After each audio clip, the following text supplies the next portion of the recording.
নিলেন, নেওয়ার পরে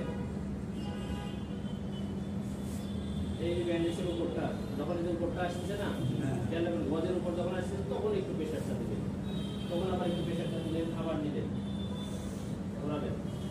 দেওয়ার পরে 3 থেকে 4টা রাউন্ড দিলেন, 3 থেকে 4টা রাউন্ড দিলেন।